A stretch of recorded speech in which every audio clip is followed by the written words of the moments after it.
네, 우리의 마음과 정성과 뜻을 모아서 오순절 후 네 번째 주일 예배를 하나님께 드리도록 하겠습니다. 다 함께 인내성으로 하나님께 나갑니다.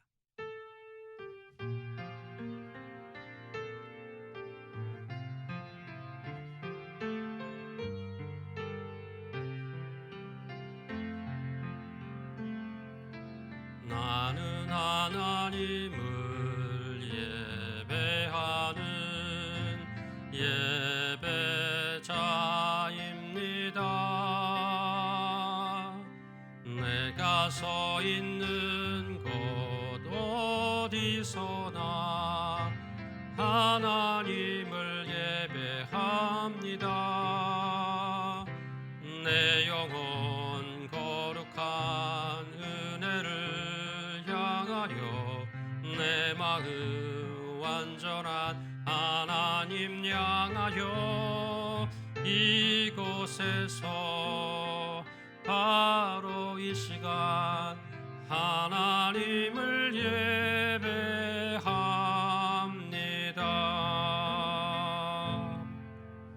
우리가 마음의 뿌림을 받아 악한 양심으로부터 벗어나고 몸은 맑은 물로 씻음을 받았으니 참 마음과 온전한 믿음으로 하나님께 나아가자.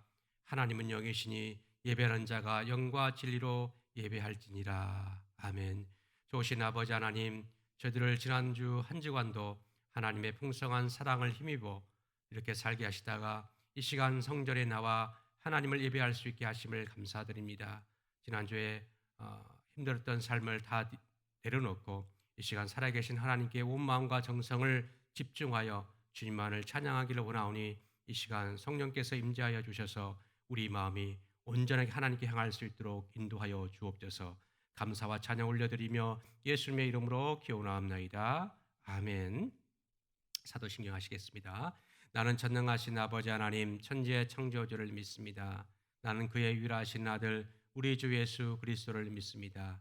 그는 성령으로 잉태되어 동정녀 마리아에게서 나시고 본디오 빌라도에게 고난을 받아 십자가에 못 박혀 죽으시고 장사된 지 사흘 만에 죽은 자 가운데서 다시 살아나셨으며 하늘에 오르시어 전능하신 아버지 하나님 우편에 앉아 계시다가 거기로부터 살아있는 자와 죽은 자를 심판하러 오십니다. 나는 성령을 믿으며 거룩한 공교회와 성도의 교제와 죄를 용서받는 것과 몸의 부활과 영생을 믿습니다. 아멘. 예배를 위해서 안윤호 선생님께서 기도 인도해 주시겠습니다.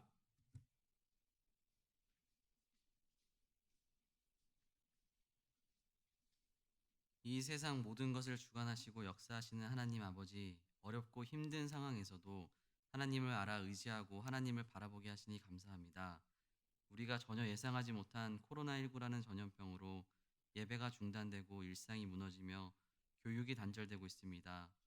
전 세계적으로 경제도 무너지고 있습니다. 이런 어려움 가운데 하나님을 바로 아는 지혜를 구합니다. 이 시기를 하나님의 자녀된 우리가 하나님을 바라보고 의지함으로 이겨내길 원합니다. 우리를 붙잡아 주시고 힘 주세요. 고린도전서 말씀으로 말씀 묵상을 하며 교회 안에서 각 지체의 역할과 부활 신앙의 의미를 생각하게 하신 주님, 말씀을 묵상하는 저희를 긍휼하게 여기사 각 사람에게 지혜와 능력을 주시고 이 세상 가운데 초라한 그리스도인이 아니라 당당히 능력을 발휘하며 하나님의 이름을 영화롭게 하는 중고등부 학생들과 선생님들이 되게 도와주세요. 4달이 넘는 기간 동안 예배당에 나오지 못하고 각자의 처소에서 온라인 예배를 드리고 있습니다. 하나님, 하루속히 서로 얼굴을 보며 예배당에 모여 예배드릴 수 있는 상황과 환경을 주관해 주시길 원합니다. 모여 교제하고 서로의 삶을 나누며 더 튼튼한 공동체로 자라나길 원합니다. 그런 날을 기대하며 온라인 예배도 최선을 다해 드리게 해주시고 온라인 예배 가운데도 동일한 은혜 허락하셔서 예배로 힘을 얻고 회복될 수 있게 해주세요.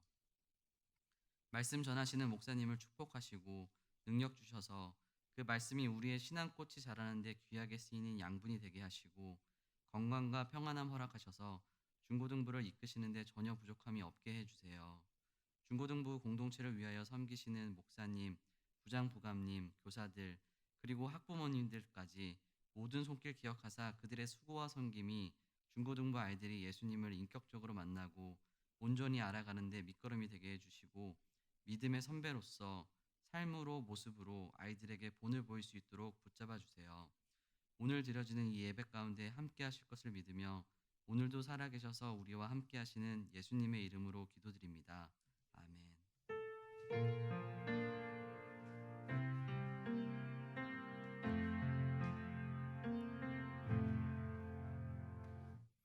이 시간 우리에게 주신 하나님 말씀 보겠습니다. 고린도전서 15장 50절부터 58절까지의 말씀입니다. 고린도전서 15장 50절부터 58절까지의 말씀.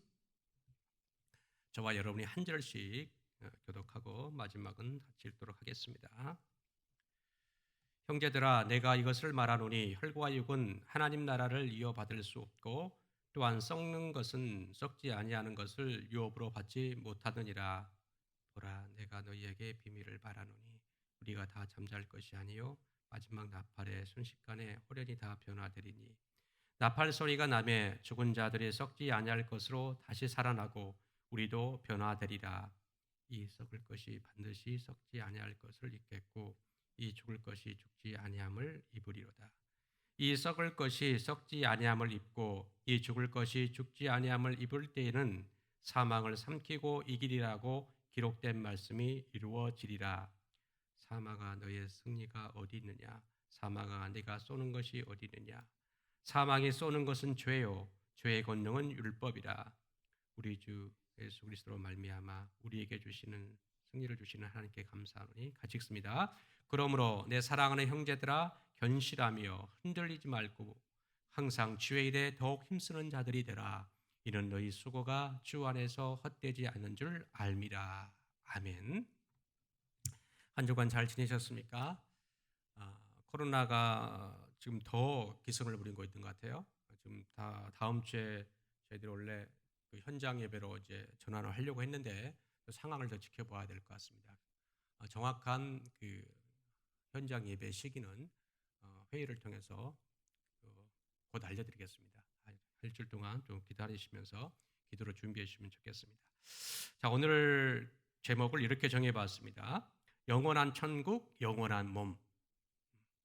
영원한 천국, 영원한 몸, 이렇게 정해보았습니다. 오늘 이 주제는 고린도전서의 마지막 주제라고 할 수 있는데요. 부활입니다. 부활. 지금까지의 주제, 저희가 네 번에 걸쳐서 고린도전서에 나타난 주제들을 다루었는데요. 이 주제들은 굉장히 중요한 주제들입니다. 첫 번째 주제가 뭐죠? 십자가였어요. 두 번째 주제가 뭐였어요? 구원이었죠. 구원. 그리고 세 번째가 사랑. 그리고 마지막 네 번째가 부활입니다. 기독교는 이제 뭐 종교라고 표현하기도 하고 그냥 신앙이라고 되어지는데 우리가 편의상 종교라고 할게요. 이 기독교는 십자가 없이 설명될 수 없습니다. 그리고 구원 없이 설명될 수 없고요. 사랑 없이 설명될 수 없어요. 그러니까 이 기독교는 십자가의 종교요, 구원의 종교요, 사랑의 종교라고 말합니다. 그리고 마지막 네 번째는 이 부활의 종교라고 말해요. 부활 신앙이에요. 종교라기보다도 신앙인데 편의상 제가 종교라고 표현한 겁니다. 이 부활 종교예요. 부활 종교. 다른 종교들에게서는 찾아볼 수 없는 오직 기독교에서만 있는 이 교리가 바로 신앙이 바로 이 부활입니다.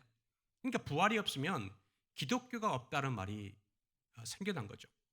그렇기 때문에 이 부활 신앙은 우리 기독교인들이 꼭 붙잡아야 할 중요한 교리라고 할 수 있어요.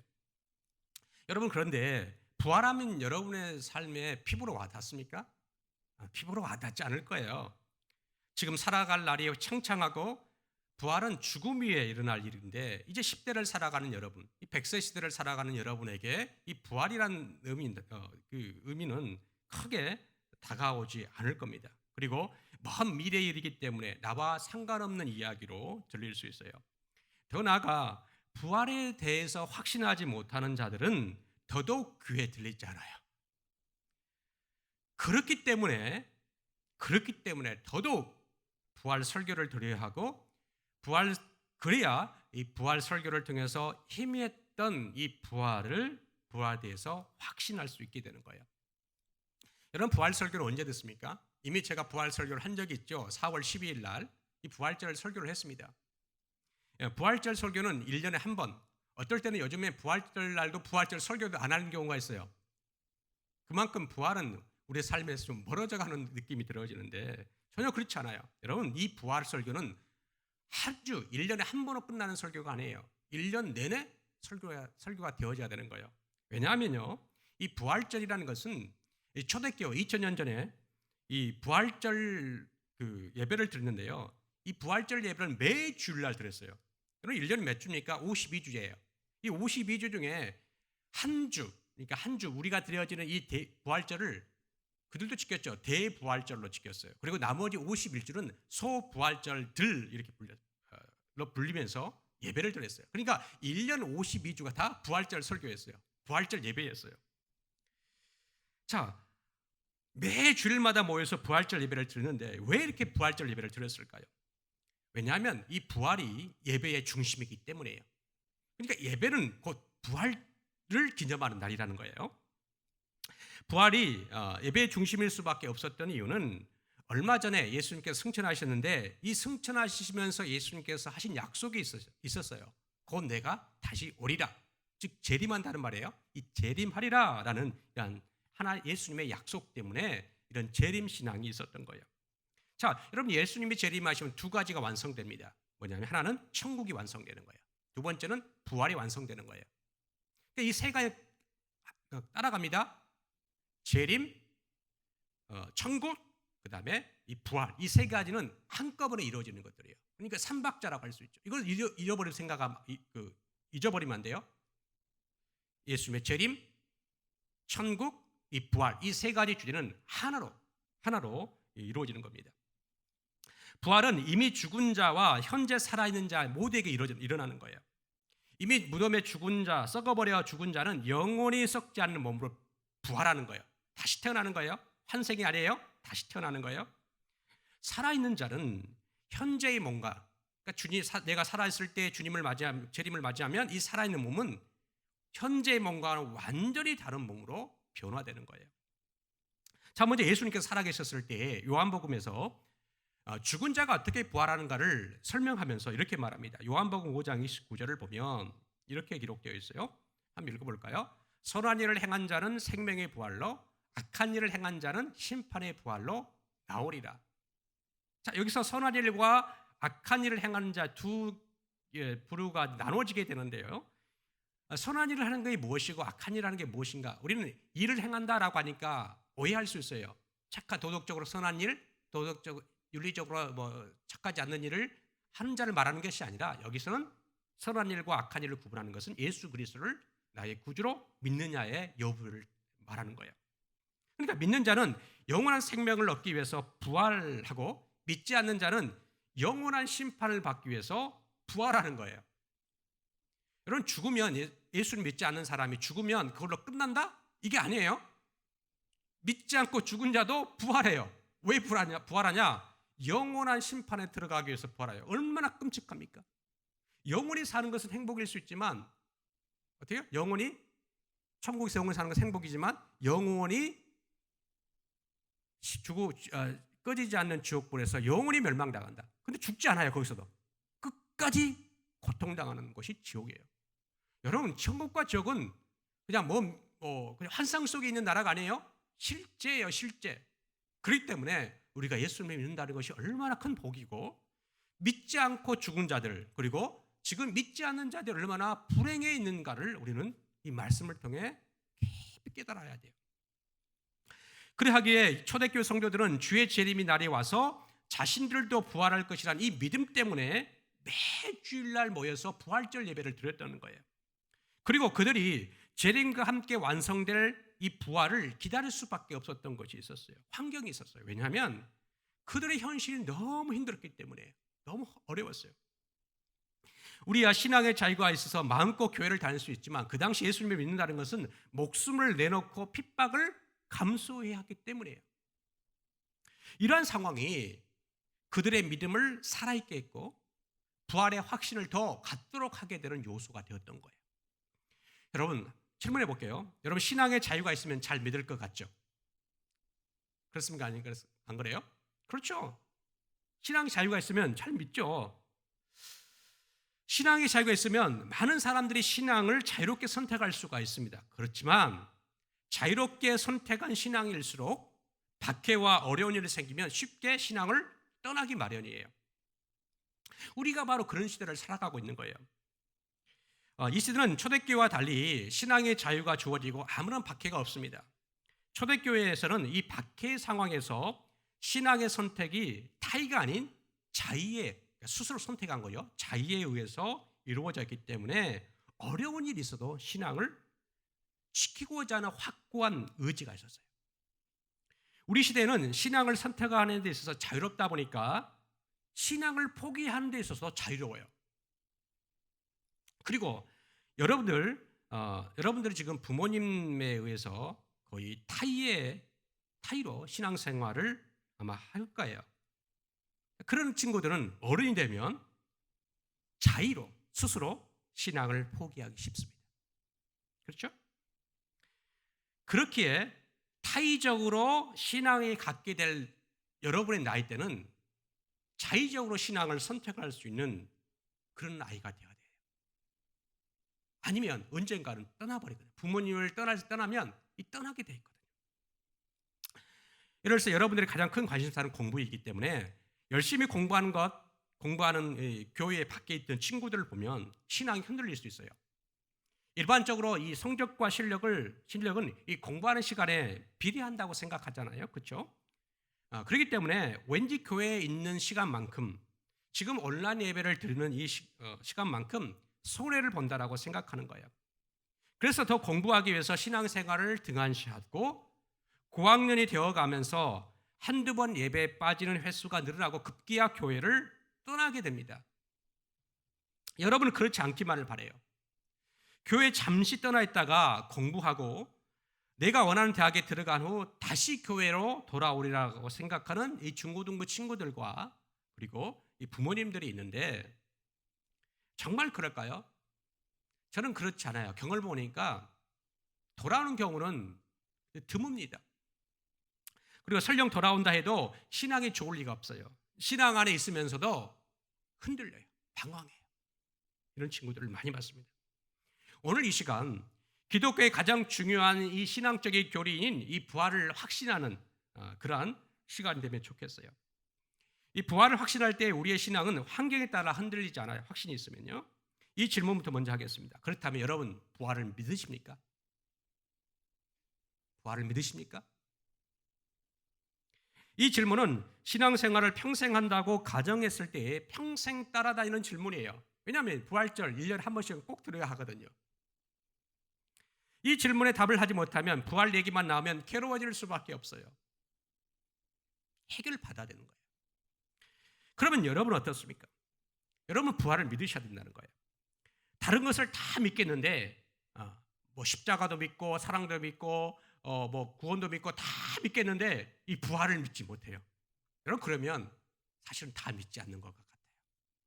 왜냐하면 부활은 최종적이고 이 부활은 절대적이기 때문에 그래요. 자, 왜 부활을 믿지 못할까요? 이 부활을 믿지 못한 사람들의 생각은 대부분의 사람들의 생각이 이렇습니다. 우리 육신이 썩어서 한 줌의 흙으로 돌아갑니다. 이런 것들을 많이 보았잖아요. 흙이 다시 육신으로 사람이 흙으로 갔는데 이 흙이 다시 어떻게 육신이 될 수 있는가? 라고 말이 되지 않는다라고 생각해요. 더 말이 안 되는 것은 화장하는 경우죠. 화장. 불에 태워서 육신을 태워가는 거예요. 한 줌의 재로 나오거든요. 이 화장한 사람은 어떻게 될 것인가? 뼈까지 완전히 다 불살라 태워져 한 줌의 재로 남게 되는데 어떻게 육신으로 돌아올 수 있단 말인가라고 의심합니다. 그래서 도저히 나는 믿지 못하겠다는 거죠. 여러분 과연 그럴까요? 이 생각을 뒤집어 봅시다. 반대로 생각해 봅시다. 여러분 우리 하나님께서 인간을 어떻게 만드셨어요? 뭘로 만드셨어요?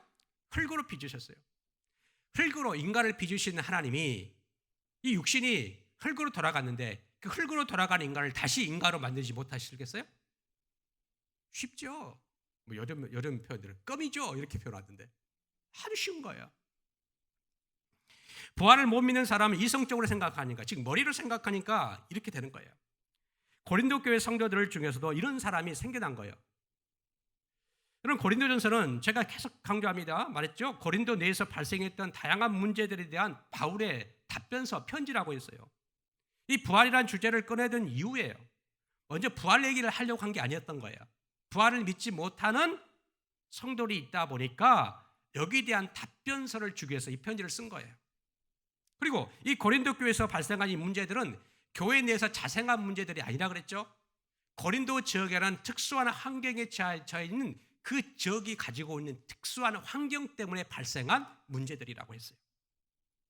고린도 지역은 헬라 철학을 즉 이 헬라 철학을 중시했죠. 발달했죠. 이 헬라 철학은 이성을 중심으로 한 학문이다 보니까 죽은 자의 부활은 없다라고 전제한 거예요. 철학이. 그리고 이 영향을 받은 고린도 교회 성도들은 죽은 자의 부활은 없다라고 생각했던 겁니다. 여러분 현대 사회도 그렇습니다. 현대 사회는 경험과 이성을 중시하는 사회예요. 내가 경험하지 않으면 사실로 받아들이지 않고 이성적으로 이해하지 못하면 받아들이지 않습니다. 그 시대 사람들은 죽은 자의 부활하는 것을 경험하지 못했죠. 그러다 보니까 그들은 죽은 자의 부활이 없다라고 이성적으로 머리를 가지고 결론 내어버린 거예요. 여러분 지금도 그렇지 않습니까? 죽은 자가 부활한 것을 여러분 보셨어요? 보셨습니까? 없잖아요. 그러니까 죽은 자가 부활하는 것은 못 보니까 당연히 죽은 자의 부활은 없어라고 결론 내어버리는 거예요. 만약에 죽은 자가 살아나는 것을 내가 본다면 내가 부활을 믿겠다라고 그렇게 말하는 이치라는 거죠. 그들의 주장에 바울은 그들과 다른 방향으로 그들의 주장을 논리적으로 논박합니다. 자, 그들은 죽은 자의 부활이 없다라고 생각하지만 먼저 바울은 어떻게 말하냐면 죽은 예수께서 부활하셨다라고 시작해요. 논리의 출발점을 죽은 예수께서 부활하셨다. 거로 죽은 인간도 부활한다. 헬라 철학은 고린도에 믿지 못한 사람들은 죽은 자가 부활하지 못했다. 본 적이 없다. 죽은 자가 부활한 것을 못 봤다. 고로 죽은 자의 부활은 없다라고 생각한 거예요. 여러분 논리의 출발점이 다르죠? 다르다는 거예요. 바울이 육체의 부활을 증명하기 위해서 꺼내든 첫 번째 카드는 예수님의 부활이에요. 그래서 15장 지금 우리가 15장 그 50절에 읽었잖아요. 이것은 마지막 부활에 관한 마지막 그 단락이에요. 15장 1절부터 우리가 봐야 되는데 다 볼 수 없으니까 지금 제가 잠깐 설명하는 거예요. 여러분 부활이 중요하기 때문에 지금 다시 설명하는 거예요. 15장 3절부터 8절까지 그 이야기를 하는 거예요.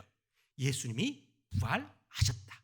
근데 이 부활하셨다는 것은 뭐냐면 단순히 부활한 게 아니라 구약 성경대로 부활하셨다. 성경은 이제 여긴 구약 성경을 말해요. 구약 성경에 예수님이 부활하실 것을 예언하셨어요. 예언의 성취로 부활하신 거예요. 두 번째, 예수님의 부활을 하는 목격자들이 많다라는 거예요. 첫 번째 누가 목격했냐면 12명의 제자들이 목격했고 500명의 형제들이 일시적으로 봤어요. 그리고 500명의 형제들 중에 일부는 살아있고 일부는 대다수는 살아있고 일부는 죽었어요. 그러니까 재림 이후에 시간이 흘렀겠죠. 죽은 자들이 있는 거예요. 목격자 중에. 그리고 이 편지를 쓰고 있는 바울도 부활하신 예수님을 목격했다. 많은 부활의 증인들이 많다라고 말했어요. 자, 그러므로 예수님의 부활, 육신의 부활은 역사적인 사건이다라고 사도 바울이 논리를 전개해가고 있는 거예요. 자, 바울은 예수님의 부활의 증거를 육신의 부활의 출발점을 삼고 있는 거예요. 죽으신 예수님께서 부활하신 것처럼 이 죽은 인간도 부활하게 될 것이라고 말하고 있죠. 그런데 반대로 고린도 교회 성도들은 죽은 자의 부활, 죽은 자의 살아난 적이 없는 것을 출발하다 보니까 부활이 없다라고 믿었고 예수님의 부활조차도 믿지 않게 된 것이죠. 자, 바울은 이제 이어서 부활에 관해서 논리적으로 지금 전개해 나가는데 부활이 없다면 뭐라고 말하냐면 우리의 믿음이 헛것이다 말이에요. 여러분 우리 부활이 없으면 예수님의 부활이 없으면 그리고 당연히 우리 육신의 부활도 없겠죠. 그럼 우리의 믿음은 헛것이에요.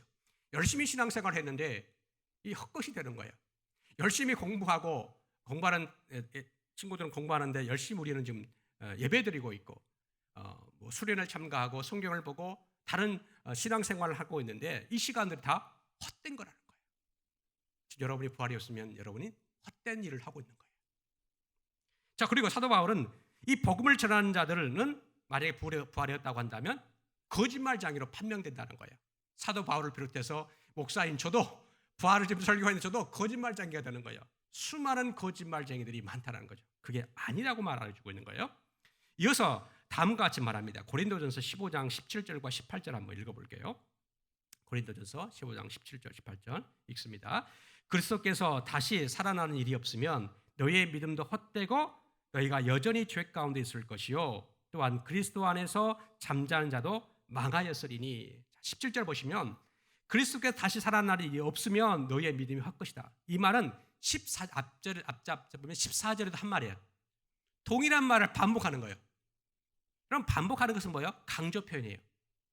얘들아, 너희들이 부활이 없다고 한다면 너희들 믿음이 헛것이야? 라고 지금 강조해주고 있는 것이에요. 결국 우리의 믿음이 헛되지 않다라는 것을 강조해주기 위한 표현인 거예요. 그리고 18절에 보게 되면 뭐라고 말합니까? 또한 그리스도 안에서 잠자는 자도 망하였으리니 이렇게 말해요. 자, 그리스도 안에서 잠자는 자, 이 잠자는 자라는 죽은 자를 표현하는 거예요. 왜냐하면 언제 예수님 제대하면 다시 살아나시기 때문에 잠자다라고 표현한 거예요. 죽은 자를 말하는 거예요. 그리스도 안에서 잠자는 것은 예수님을 믿다가 죽은 자들을 말하는 거예요. 그러니까 예수를 믿다가 죽은 자들은 예수님이 재림하시면 다시 어떻게 된다고? 일어난다, 살아난다, 부활한다라는 것을 말해주고 있는 거예요. 그런데 만약에 부활이 없다면 이 19절을 보시면 이렇게 표현되어 있죠. 만일 그리스도 안에서 우리가 바라는 것이 다만 이 세상의 산뿐이면 모든 사람 가운데서 우리가 더욱 불쌍한 자라 이렇게 표현해주고 있죠. 자, 여러분이 공부하는 이유는 미래의 좋은 결과를 바라보기 때문 아니에요? 그렇죠? 우리 열심히 공부하는 것은 미래에 우리가 목표했던 대학이나 미래에 우리가 생각했던 결과들을 바라보고 지금 열심히 달려가고 있는 거예요. 그렇기 때문에 현재는 힘들게 살고 있지만 미래를 바라보기 때문에 참고하는 거예요. 마찬가지죠. 우리 신앙생활을 지금 어려운 일이 있을 수 있어요.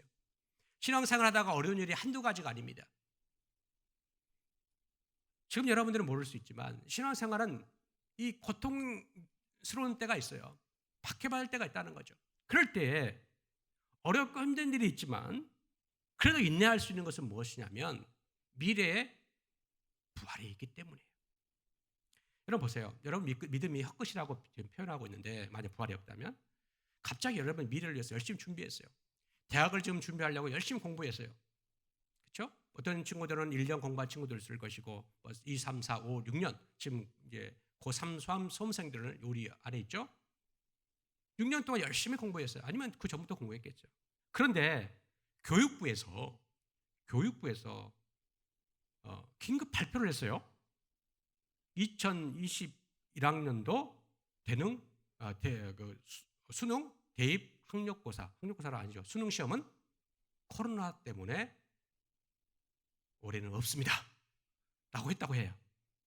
그럼 여러분 어떻게 됐어요? 얼마나 허탈하겠어요? 그렇지 않겠어요? 부활이 이렇다는 거죠. 우리 열심히 신앙생활했죠. 뭐 어떤 사람은 20, 30년, 50년, 60년, 70년, 80년, 90년 이렇게 신앙생활했는데 마지막 가서 부활 역사적 종말 때 부활이 없어요.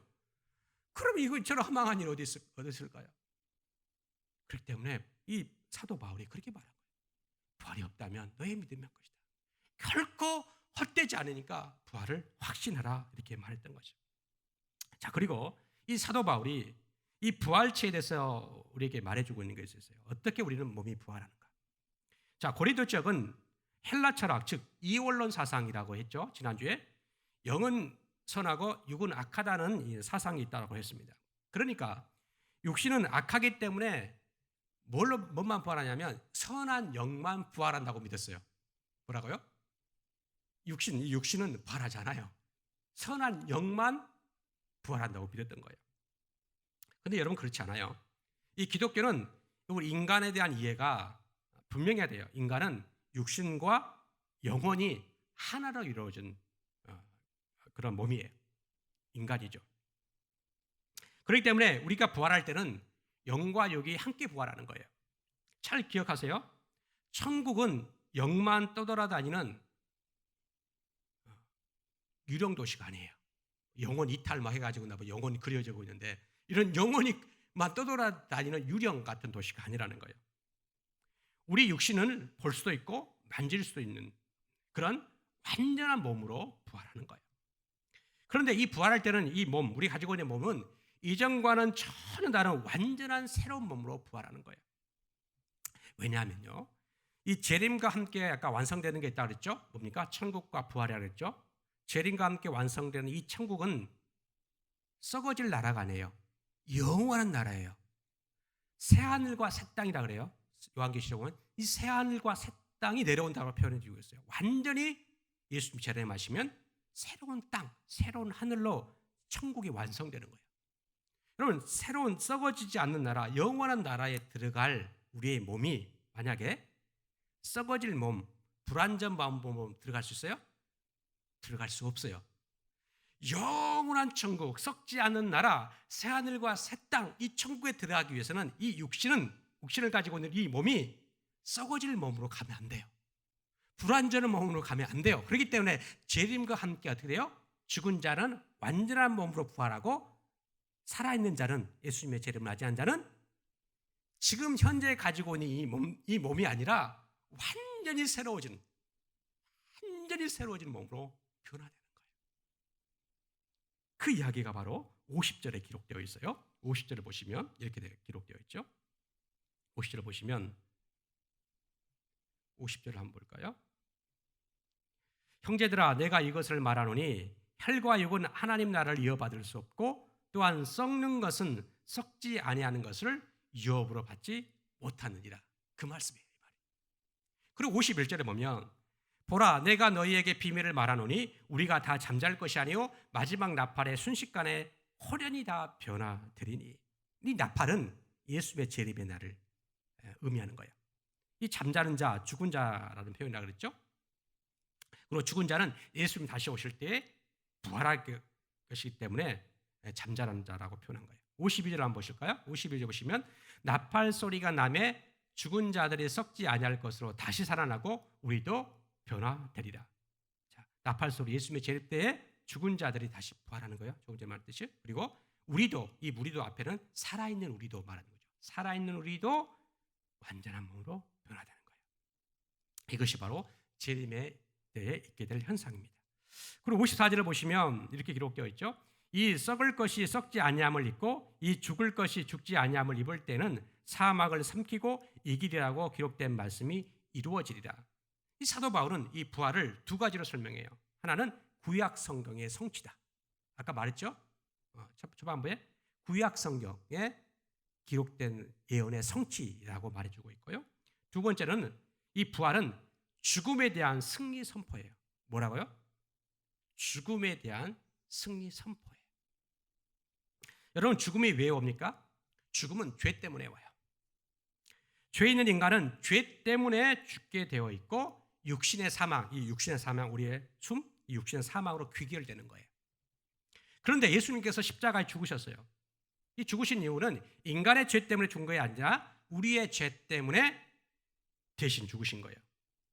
그러니까 우리는 예수님께서 우리의 죄를 위해서 십자가에 죽으셨을 때 우리도 함께 죽는 거예요. 십자가에서. 그리고 예수님께서 부활하시는 것은 죄의 결과인 이 사망을 이기셨다라는 선포가 되는 거예요. 여러분, 사탄은 예수님께서 십자가에 죽으셨을 때 마치 자기가 승리한 것처럼 생각했던 거예요. 근데 그게 아니었던 거죠. 예수님께서 부활하심으로 죄를 이기신 거예요.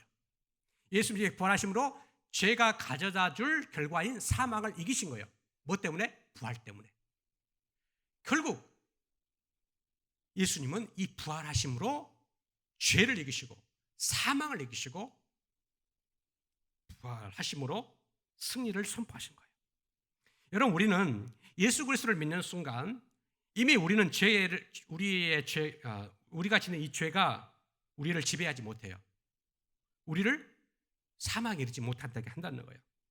그러면 우리는 예수 그리스도를 믿는 순간 이미 부활의 삶이 시작되었다라고 볼 수 있는 거예요. 하지만 부활은 아직 완성되지 않았어요. 아직 우리는 이 썩어질 몸을 가지고 있는 거예요. 부활 예수님께서 재림하실 때까지 우리는 이 썩어질 몸을 가지고 있을 수밖에 없는 거예요. 그러므로 육신의 부활은 예수님의 재림 때에 완성되는 거예요. 그러하기에 새로운 몸으로 덧입을 때까지 우리가 가지고 있는 이 몸에 대한 바른 이해와 태도가 중요합니다. 여러분, 우리의 몸은 썩습니다. 언젠간 썩어요. 죽으면 썩죠. 만약 육신이 살아있는 동안에 예수님의 재림을 맞는다면 재림과 동시에 우리의 몸은 전혀 새로운 몸으로 변화돼요. 그러다 보니까 많은 사람들 오해를 해요. 이 몸에 대한, 우리 가지고 있는 이 몸에 대한 잘못된 생각을 가질 수 있어요. 어떤 생각을 하냐면 어차피 이 몸은 죽으면 썩을 테니까 마음대로 사용해도 돼. 자, 이 말씀을 지금 제가 하려고 지금 한 거예요. 그리고 재림 때가 되면 어차피 우리 몸은 새로운 몸으로 변화될 테니까 마음껏 이 몸을 써도 돼. 이렇게 생각하기 쉬워요. 이렇게 생각하면 안 된다는 거예요. 우리는 죽을 때까지, 그리고 살아서 주의 재림을 맞이할 때까지 우리의 몸을 잘 갖고 와야 돼요. 이 현대 시대는 우리가 가지고 있는 이 몸에 대한 두 극단적인 이해를 가진 자들이 많아요. 한쪽은 이 몸을 혹사시켜요. 한쪽은 이 몸을 숭배해요. 완전히 다른 몸에 대한 이해예요. 한쪽은 혹사해요. 한쪽은 숭배해요. 잘 생각해 보세요. 나는 어느 쪽에 속한가? 육체를 혹사하는 경우에요. 자신의 쾌락을 위해서 몸을 아끼지 않아요. 그렇죠? 몸을 혹사하면요, 안 된다는 거예요. 몸을 혹사하면 극도로 스트레스를 받아요. 그리고 이 정신 건강에 좋지 않습니다. 그리고 결국은 육신의 병이 찾아오기 마련이에요. 여러분, 늙으면 우리는 병들기 마련이에요. 그런데 늙어서 자연적으로 병이 든 것과 몸을 잘 관리하지 못해서 병든 것은 달라요. 몸을 잘 관리해서 병이 드는 것은 어쩔 수 없지만 몸을 혹사해서 병이 든 것은 하나님이 원하시는 방법이 아니에요. 그렇기 때문에 여러분 몸을 잘 관리하셔야 돼요. 지나치게 날을 새긴다거나 이게 좋지 않아요. 지금 여러분 10대니까 뭐 괜찮다라고 생각해요. 저도 10대 때 그랬거든요. 2박 3일 어떤 사람들은 혹사를 시켜도 아무 문제가 없더라고요. 그러나 그건 결국 좋지 않아요. 그렇게 하지 말아요. 몸을 잘 관리하시는 게 좋아요. 또 다른 하나는 뭐냐면 몸을 지나치게 숭배한다는 거예요. 몸의 건강을 위해서 여러분 다이어트 많이 하십니다. 그렇죠? 다이어트를 하고 운동을 많이 합니다. 그래서 지나치게 운동하고 지나치게 다이어트를 하는 거예요. 왜 그렇습니까? 몸을 숭배의 수단, 자랑의 수단으로 삼기 위해서요. 우리가 다이어트하는 것 그리고 운동하는 것은 건강한 몸을 만들어서 그 몸으로 하나님을 잘 섬기고 봉사하기 위함이지 내 몸을 자랑하거나 내 자신의 유익을 위해서 몸을 가꾸는 게 아니에요. 그것은 마치 자기 몸을 숭배하는 우상 숭배와 같아요. 왜냐하면 자기의 유익이기 때문에 그래요. 그렇다면 피트니스 선수들은 어떤가? 몸을 잘 가꾸잖아요. 그런 사람은 예외라고 할 수 있겠죠. 그러나 그것도 지나치면 좋지 않은 거예요. 이 몸은 나의 몸이 아니에요. 여기서 출발점이 시작되는 거예요. 몸을 잘 가꿔야 하는 이유, 이 몸은 내 것이 아니라는 거예요. 이 육신은 내 육신이 아니라는 거예요. 이 육신은 누구 거예요? 하나님 거예요. 모든 것이 하나님 거예요. 시간도, 물질도, 그리고 건강도, 내 머리도, 이성도, 내 재상도, 지혜도, 하나님이 주시는 은사와 탤런트도 이 모든 것이 내 것이 아니에요. 우리는 청지기예요. 맡겨진 거예요. 그렇기 때문에 이 몸을 하나님께서 원하신 대로 사용하기 위해서 몸을 잘 가꿔야 하는 거예요. 마치 내 것처럼 사용하면서는 이게 우상 숭배가 되어지는 거예요. 그래서 혹사하거나 숭배해서는 안 된다는 거예요. 그렇기 때문에 사도 바울이 부활 얘기를 다 했어요. 1절부터 57절까지 부활 얘기를 긴 부활 논리를 이야기하다가 마지막 딱 한 절을 58절 이렇게 끝내요. 이렇게 끝내는 이유가 있는 거예요. 자, 58절 한번 보세요. 58절. 58절을 보시면 읽습니다. 그러므로 내 사랑하는 형제들아 견실하며 흔들리지 말며 항상 주의 일에 더욱 힘쓰는 자가 되라. 이는 너희 수고가 주 안에서 헛되지 않은 줄 알미라. 견실하며 흔들리지 말라라는 거예요. 흔들리지 마라. 같은 표현이죠. 견실하며 흔들리지 말아라. 부활신학에 흔들리지 마라. 세상적인 학문, 고린도 교회 철학이 주는 그 학문, 세상 학문에 따라가지 말아라. 하나님의 말씀을 붙잡으라는 거예요. 신앙을, 부활신앙을 꼭 붙잡으라는 거예요. 그리고 항상 주의 일에 더욱 힘쓰는 자들이 되라는 거예요. 내 가지고 있는 이 육신을 가지고 혹사거나 이렇게 숭배하지 말고 하나님을 위해서 내 몸을 사용하라는 거예요. 내 몸을 드리라는 거예요. 그 몸을 들여서 하나님께 영광을 돌리라는 거예요. 그 수고가 헛되지 않는 줄 알미라. 아까 헛되지 않는다 그랬죠? 믿음이 헛되지 않는다는 것과 동일한 말이잖아요. 우리의 믿음이 헛되지 않는 것, 우리의 수고가 헛되지 않는 것, 이 몸을 가지고 부활에 대한 바른 이해, 부활신앙에 대한 바른 이해로 몸을 가지고 하나님께 영광을 돌리라고 하라는 것이죠. 여러분, 주님을 위해서 아낌없이 드리는 여러분의 몸과 시간, 물질, 모든 수고를 하나님께서 다 갚아주시겠다는 거예요. 여러분, 여러분들이 하는 수고 있죠? 하는 수고를 하나님은 다 기억하셔요. 절대 하나님은 잊어버리지 않아요. 그렇기 때문에 여러분, 내가 왜 이렇게 봉사해야 되나? 왜 공부를 해야 되는데 봉사해야 되나? 이렇게 생각하지 말라는 거예요. 하나님은 더 많은 것으로 여러분을 갚아주셔요. 그렇기 때문에 우리 몸을 가지고 열심히 하나님을 섬기는 데 사용하라는 거예요. 자, 바울이 몸에 대한 이야기를 6장에서 했거든요.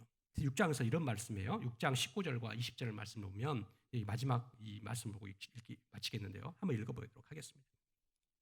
너희 몸은 너희가 하나님께로부터 받은 바 너희 가운데 계신 성령의 전인 줄을 알지 못하느냐.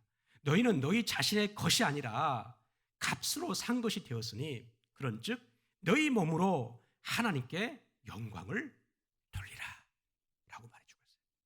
여러분, 우리의 몸을 가지고 열심히 하나님을 섬기는 데 사용하고 이웃을 섬기는 데 사용하는 저와 여러분 되시기를 주의 이름으로 축복합니다. 기도하겠습니다. 좋으신 아버지 하나님, 초대교회 성도들이 부활을 의심하고 세상 철학에 빠져서 영향을 받아 부활을 믿지 않는 초대교회 성도들이 있었는데 초대교회 성도들뿐만 아니라 이 시대도 부활을 믿지 않는 많은 성도들이 있다라고 통계적으로 나와 있습니다.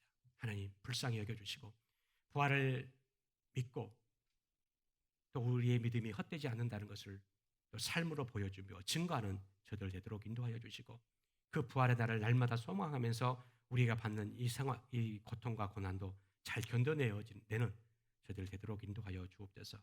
하나님, 공부하는 학생들 가운데 지혜를 주시고 능력을 주셔서 하나님 또 신앙생활하는데 조금 더 부정함이 없도록 역사하여 주시고 또 신앙생활 하면서 또 공부가 부족하다고 할지라도 하나님 불평하거나 오망하지 않고 하나님을 잘 섬길 수 있는 우리 중고등 친구들이 다 되도록 인도하여 주옵소서.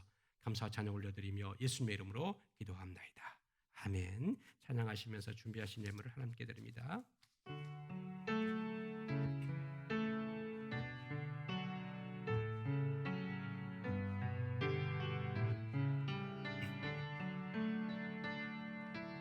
내게 있는 향유가 주께 가져와 그 발 위에 입 맞추고 배드립니다.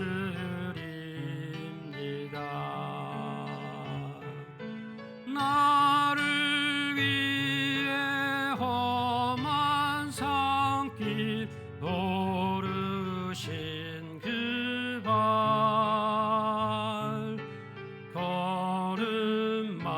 걸음마다 크신 사랑 새겨 놓았네. 보신 아버지 하나님, 우리의 마음과 정성과 뜻을 들여서 하나님 이 작은 물질을 드립니다. 이 드리는 물질이 하나님 나라를 확장하고 죽어가는 자가 죽게 돌아온 데 귀하게 사용되도록 인도하여 주옵소서.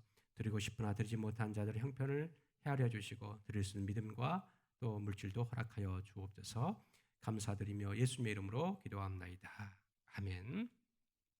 이 시간에는 고린도 전설을 마무리하는 차원에서 이 질문을 드리겠습니다.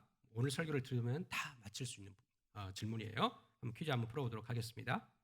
오늘 설교했던 이 고린도전서 15장의 주제로 가장 적합한 것이에요. 가장 다 답이 될 수 있지만 가장 적합한 것이에요. 자, 1번 십자가, 2번 구원, 3번 사랑, 4번 부활. 쉽죠? 너무 쉽죠? 네, 너무 쉽습니다. 보니까 아동부 설교, 아동부 그 질문보다 더 쉽다라는 말이 있어요.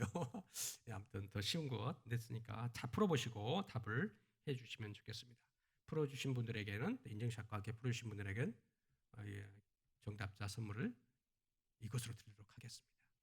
추천을 받아서 드린 거고요. 또 추천해 주실 분이 있으면 선생님께 연락해 주면 감사하겠습니다. 다 함께 축도로 예배를 피하도록 하겠습니다. 이제는 우리를 구원하신 우리 주 예수 그리스도의 은혜와 하나님 아버지의 무한하신 사랑하심과 성령의 교통하심이 나의 죄를 위해서 십자가에 죽으시고 부활하셔서